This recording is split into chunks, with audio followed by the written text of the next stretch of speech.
Physical absorption, as the name suggests, that some kind of physical forces are involved in this kind of adsorption. Of course, physical forces he involve होते हैं इस adsorption में. Physical force का मतलब है कि weak force involve होते हैं, जैसे कि van der Waals forces. और van der Waals forces का जो enthalpy of adsorption होता है, एंथैल्पी ऑफ एडसॉर्प्शन का मतलब हुआ कि एक मोल एडसॉर्बेट किसी एडसॉर्बेंट की सरफेस पर कितना एक्यूमुलेट हुआ, कितना एडसॉर्ब हुआ है, और एडसॉर्ब होने के बाद कितनी एनर्जी रिलीज हुई है, उसको हम बोलते हैं enthalpy of adsorption. When one mole of the adsorbate is accumulated is adsorbed on the surface of the adsorbent, the net heat content involved in this process is called as enthalpy of adsorption. और enthalpy of adsorption physical forces का बहुत ही week होता है. It is approximately between 20 to 40 kilojoule per mole. इस value की enthalpy of adsorption होती है. जबकि जो केमिकल एडसॉर्प्शन होता है उसका इंथैल्पी ऑफ एडसॉर्प्शन ज्यादा होता है, यानी कि 40 से 400 किलोजूल पर मोल तक वेरी करता है.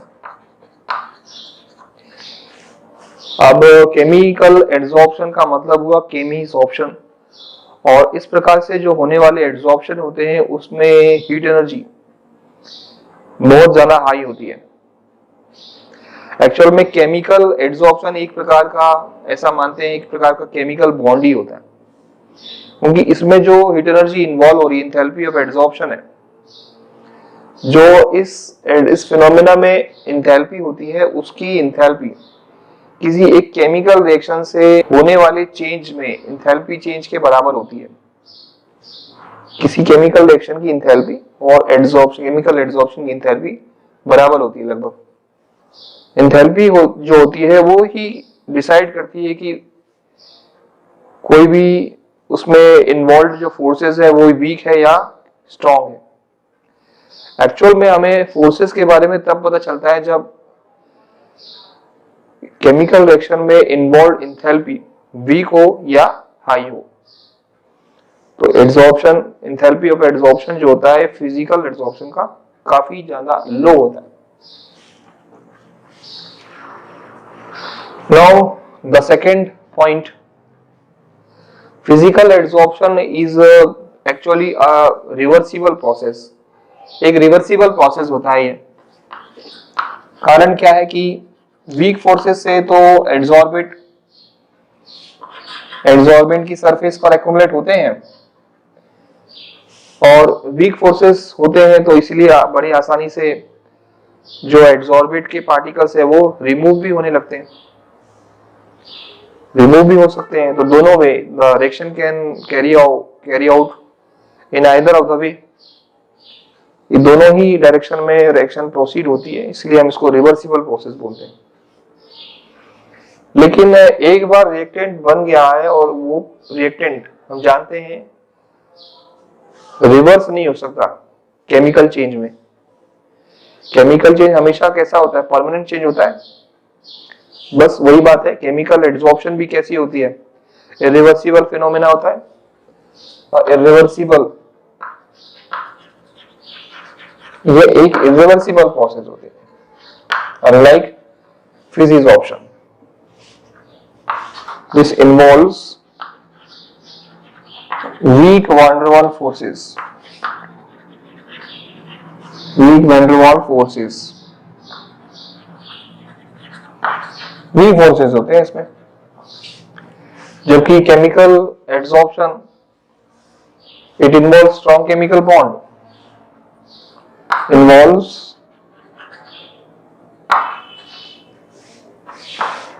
Strong chemical bonds. Strong chemical bonds बनते हैं केमिसॉर्प्शन में.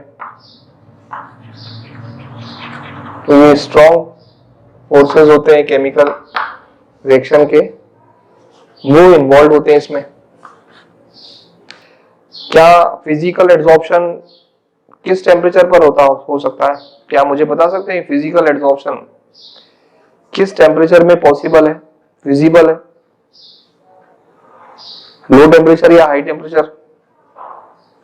Yes, physical adsorption is possible at low temperature only, क्योंकि लो टेम्परेचर होगा तभी तो पार्टिकल्स इस एड्सॉर्बेंट की सरफेस पर एड्सॉर्ब हो सकते हैं।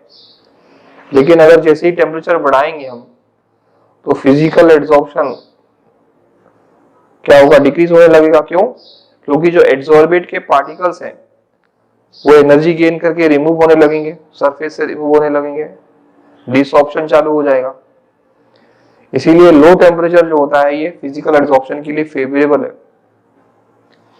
सो it takes place at low temperature, it takes place at a low temperature। लेकिन टेम्परेचर बढ़ाएंगे तो on increasing the temperature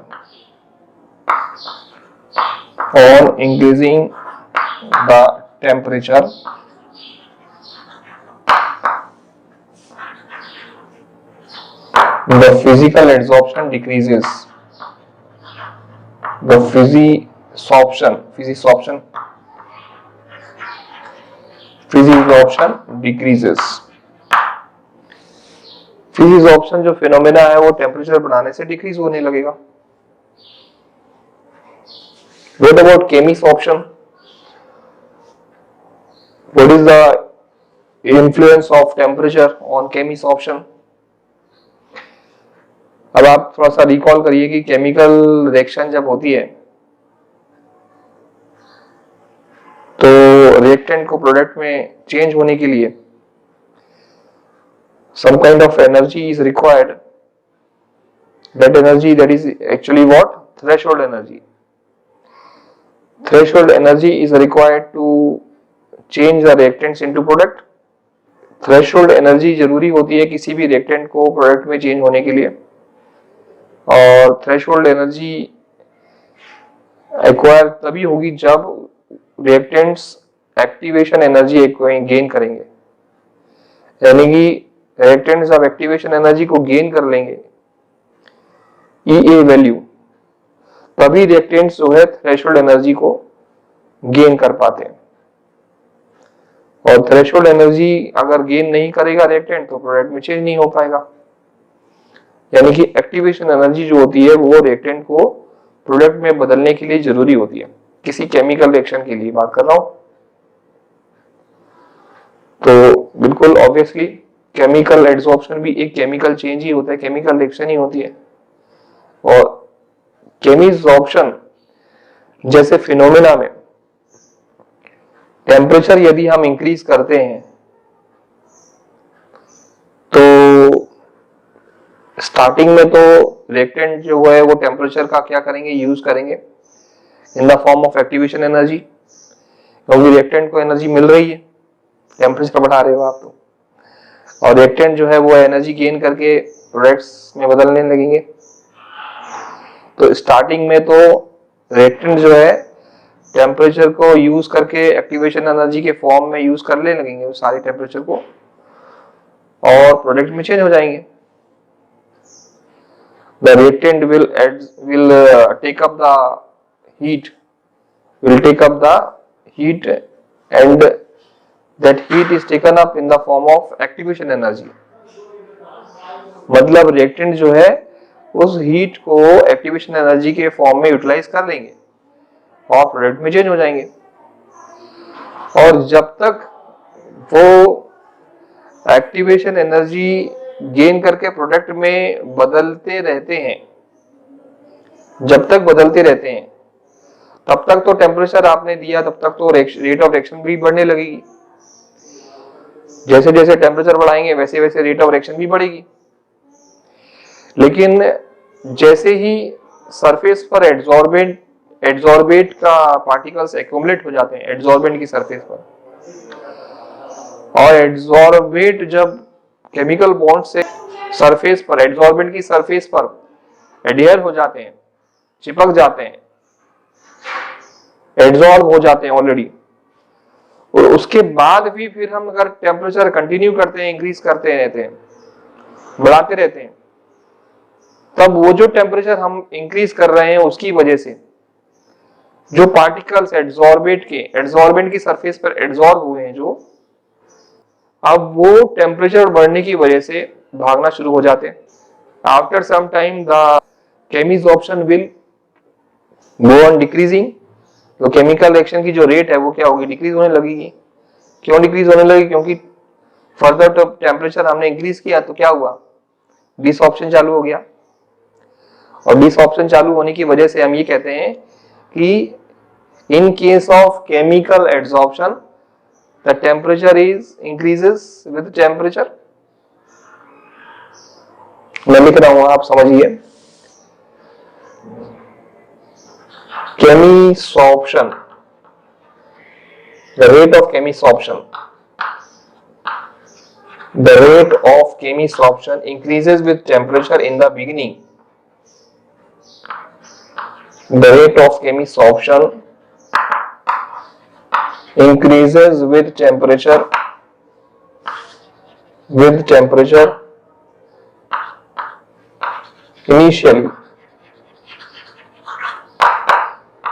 initially तो क्या होगा, इंक्रीज होती जाती है, केमिसॉर्प्शन की रेट बढ़ती जाती है टेम्परेचर के साथ, बट आफ्टर सम टाइम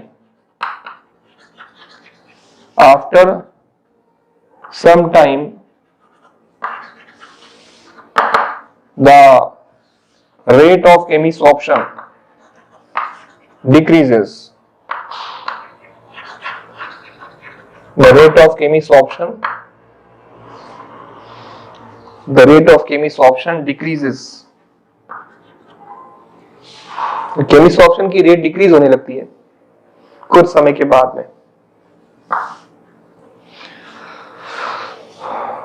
तो क्यों डिक्रीज होने लगती है, क्योंकि जो पार्टिकल्स एड्सॉर्बेंट के एडहेयर हो चुके हैं एड्सॉर्बेंट की सरफेस पर,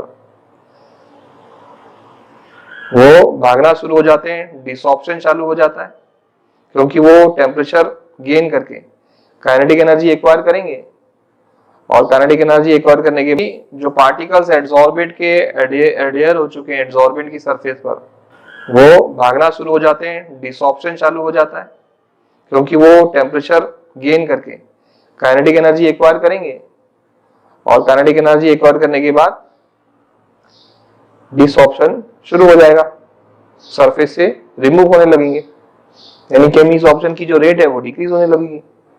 यानी कि हम कह सकते हैं कि activation energy is required in case of chemisorption, लेकिन फिजिसॉर्प्शन में एक्टिवेशन एनर्जी रिक्वायर्ड नहीं होती, क्योंकि ये केमिकल प्रोसेस तो नहीं है ये। सो राइट, एक्टिवेशन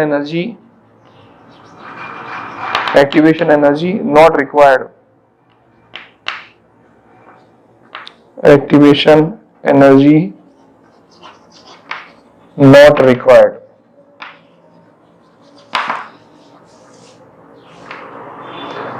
लेकिन यहां लिख सकते हैं हम activation energy is required. Activation energy is required.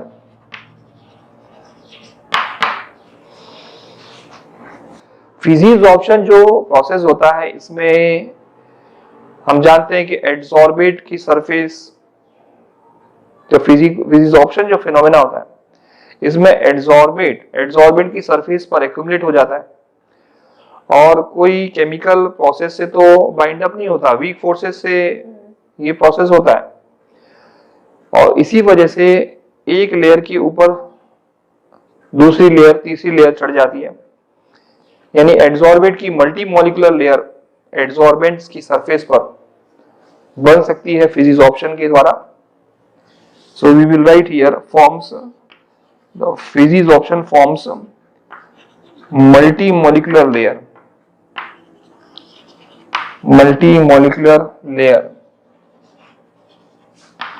of adsorbate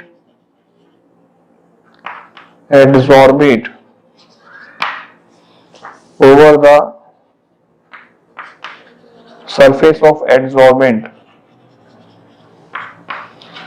adsorbate multimolecular layer बना लेता है over the surface of एडसॉर्बेंट,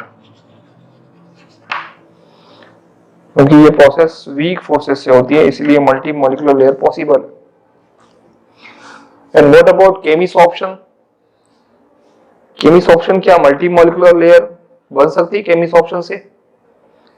no, chemisorption से मल्टीमोलिकुलर लेयर नहीं बन सकती, बल्कि यूनिमोलिकुलर लेयर बनेगी। बिकॉज एक बार एडसॉर्बेट जो है एडसॉर्ब हो जाता है सरफेस पर, एडसॉर्बेंट की सरफेस पर केमिकल बॉन्ड फॉर्मेशन से, तो there is no reason for the extra particles of adsorbate to stick over the surface of the first layer। तो एक लेयर जो बन जाती है एडसॉर्बेट की उसकी सरफेस पर, और दूसरे एडसॉर्बेट के पार्टिकल्स एडहेयर नहीं हो सकते। क्योंकि क्यों नहीं हो सकते? क्योंकि ये तो केमिकल बॉन्ड फॉर्मेशन से बनता है। ये एडसॉर्बेट जो होता है वो एडसॉर्बेंट की सरफेस पर केमिकल बॉन्ड फॉर्मेशन से होने वाली प्रोसेस है। और एक बार जब प्रोडक्ट बन जाते हैं, एडसॉर्बेट स्टिक हो जाते हैं एडसॉर्बेंट की सरफेस पर, तो इसकी फर्दर जो है एडसॉर्प्शन पॉसिबल नहीं होता। एडसॉर्बेंट की पूरी सरफेस ऑक्यूपाई हो जाती है और इसके बाद फर्दर एडसॉर्बेंट के पार्टिकल्स एडसॉर्बेंट की सरफेस पर एडसॉर्ब नहीं हो सकते। So we will write it forms unimolecular layer, it forms unimolecular layer, unimolecular layer बनता है एडसॉर्बेट की यूनिमोलिकुलर लेयर फॉर्म हो जाती है एडसॉर्बेंट की सरफेस पर, unimolecular layer of adsorbent over the surface of adsorbent. Reason मैंने आपको बताया,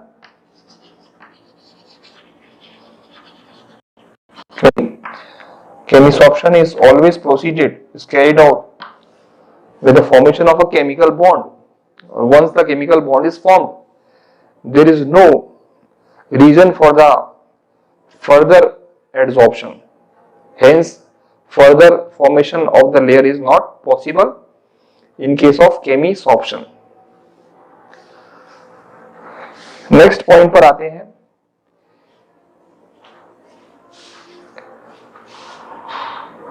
कि फिजिसॉर्प्शन जो फिनोमेना होता है, it always proceeds, it always increases with the ease of liquefaction of the gases। जैसा कि फिजिसॉर्प्शन एक फिजिकल प्रोसेस होता है, एक वैन डर वाल्स फोर्स से होने वाले, वीक फोर्सेस से होने वाले ये प्रोसेस होते हैं, तो ऑफ कोर्स ये जो फिनोमेना है इसमें एडसॉर्बेट का जो फिजिकल नेचर होता है वो गैसियस होता है।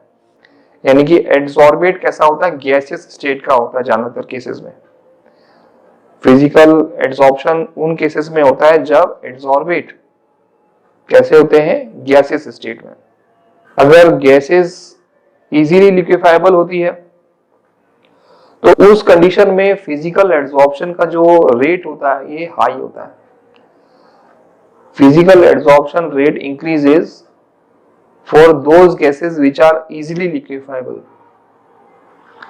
जो बड़े आसानी से लिक्विफाई हो जाती है गैसेस, उनमें फिजिकल एडसॉर्प्शन की रेट हाई होता है। So I will write a point here। Physisorption increases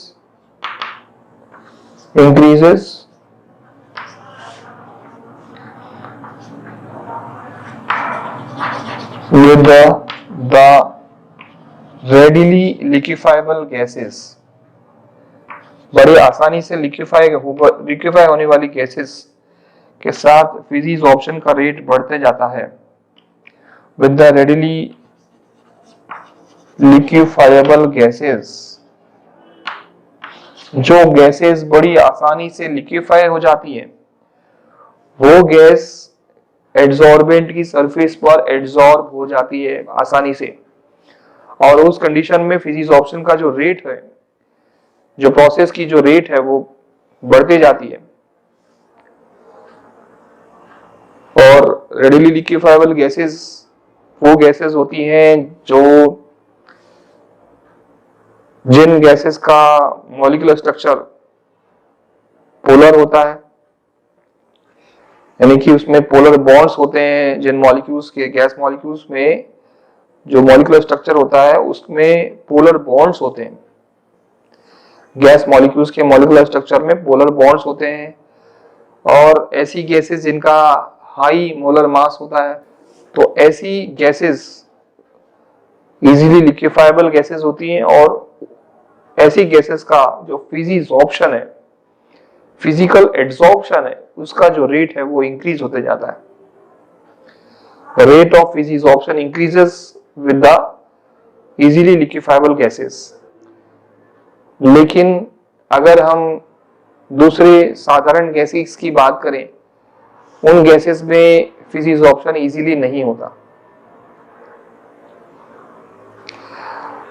इसी बात को हम एक एग्जांपल से समझ सकते हैं। जो पॉल्यूशन मास्क होता है उसमें पॉल्यूटेड चारकोल का यूज होता है। और पॉल्यूटेड चारकोल, जैसे कि मैंने बताया था कि चारकोल एक बहुत ही अच्छा एग्जांपल है एड्सॉर्बेंट का। It is one of the very good example of adsorbent. और जो मास्क होते हैं, पॉल्यूशन मास्क, उसके अंदर एक्टिवेटेड चारकोल का ये रोल होता है कि एटमॉस्फेयर में नाइट्रोजन गैस है, ऑक्सीजन गैस है, या ट्रेस अमाउंट में कोई और गैसेस हैं, इसके अलावा पॉल्यूशन वाली गैसेस हैं, जैसे कि कार्बन मोनोऑक्साइड, सल्फर डाइऑक्साइड। तो पॉइजनस गैसेस जो होती है एटमॉस्फेयर में, वो गैसेस, उन गैसेस का जो मोलर मास है वो हाई होता है, और उनका जो मॉलिक्यूलर स्ट्रक्चर है उसमें पोलर बॉन्ड्स होते हैं। तो ऐसी गैसेस जो होती है ये बड़े आसानी से लिक्विफाई हो जाती हैं।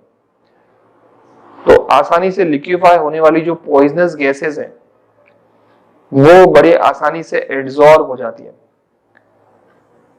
जैसे कि मान लीजिए एटमॉस्फेयर में नाइट्रोजन गैस भी है, ऑक्सीजन गैस भी है, और नॉन पॉल्यूटिंग गैस भी है,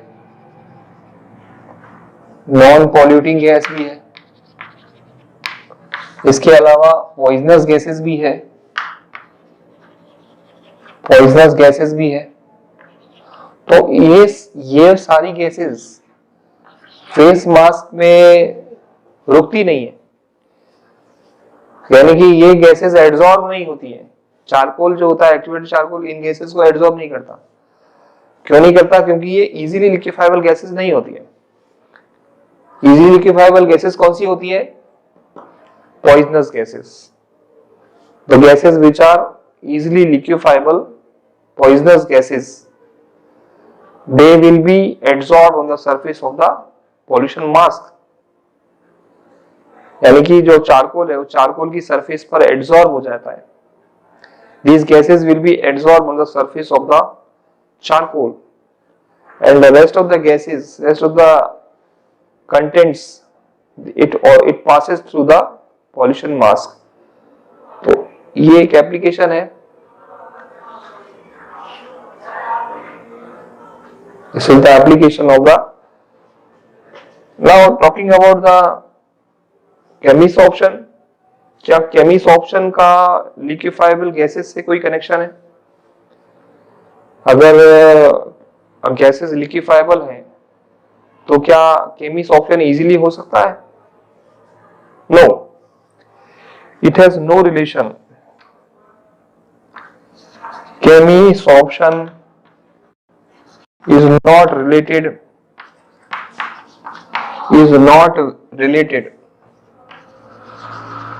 with the ease of liquefaction of the gas, with the ease of liquefaction, with the ease of liquefaction of the gases।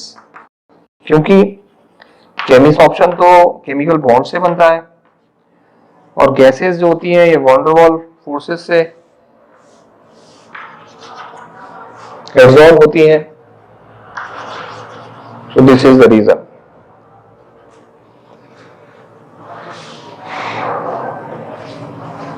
Another point of difference is related with the pressure। हालांकि हम pressure और temperature वाले factor को separately discuss करने वाले हैं factors of adsorption में। तो प्रेशर, अगर हम प्रेशर की बात करें तो प्रेशर का क्या इन्फ्लुएंस होता है फिजिकल एड्सॉर्प्शन में? प्रेशर बढ़ाने से क्या फिजिकल एड्सॉर्प्शन इंक्रीज हो सकता है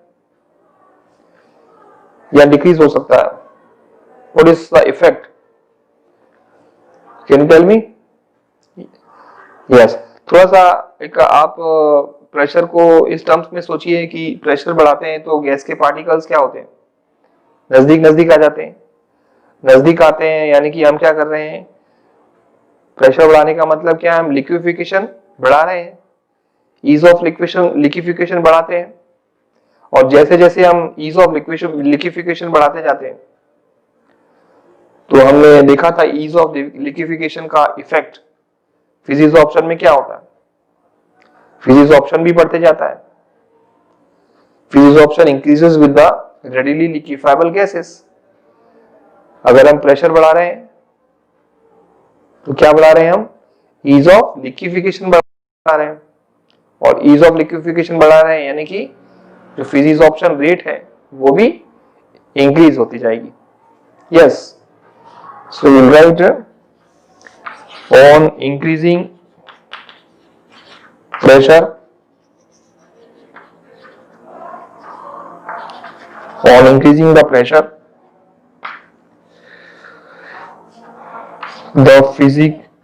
the rate of physical adsorption, the rate of physisorption